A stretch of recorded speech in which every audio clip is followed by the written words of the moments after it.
Hi there, in this video we will learn about the product rule of differentiation. So let's get started.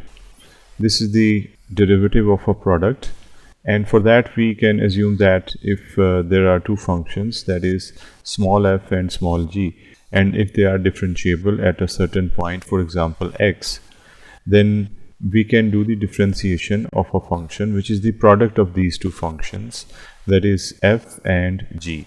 If we take the product of these two functions in small letters, it can be equated to another overall function, that is capital F.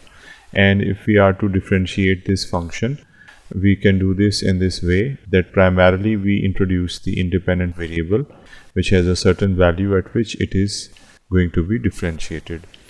So when we take the derivative, prime appears here as it should, and the decorum of solving this is such that we take the derivative of the first derivative or the first function, and we keep the other function as it is, and then we put a plus sign here. As you can see, the first sub function has been differentiated and the other is retained as it is, and a plus sign is in the middle.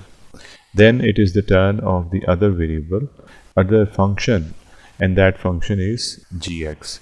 So we take its derivative while we introduce the other function as it is, or the sub function. So here you can see f of x is as it is. So turn by turn we take their derivatives. This is the main thing, and we multiply the other function in its original form, and we keep a plus sign in the middle. In the Leibniz notation, the product rule will look something like this. Again, the derivative of the first function getting multiplied with the second function in its original form, plus the first function in its original form getting multiplied with the derivative of the second function. So now see the numerical example. Here we are to find the derivative of a function hx, and here we are going to do this thing, and this is the original function, this is the first function, and this is the second function. So we can assume that this is small f and this is small g, and they are being multiplied.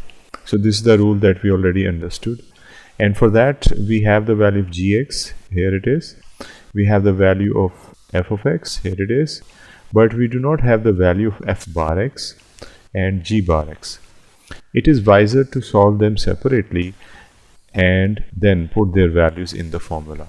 So primarily I will find the value of f bar x and g bar x, and then I will substitute it in these places where they are to be substituted.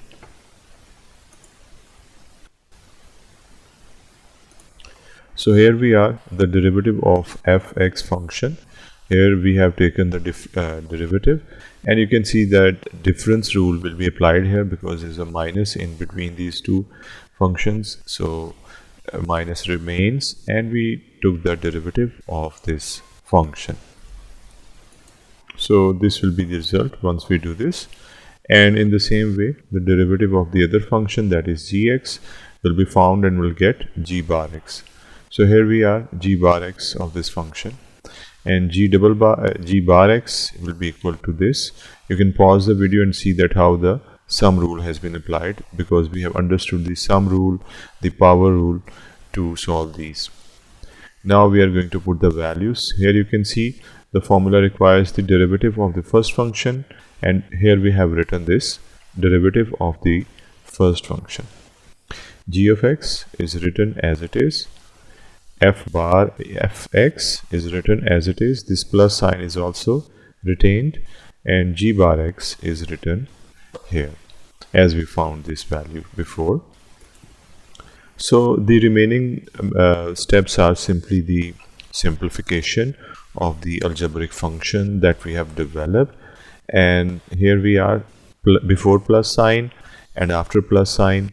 You can pause the video and see the simple solution of rearrangement of same powers and then simplifying their coefficients and coming up with the result of the derivative of this function that we were given, and that was done by applying the product rule. This was the product rule. The formula of it as well is now clear. and how we can solve this numerically. Thank you.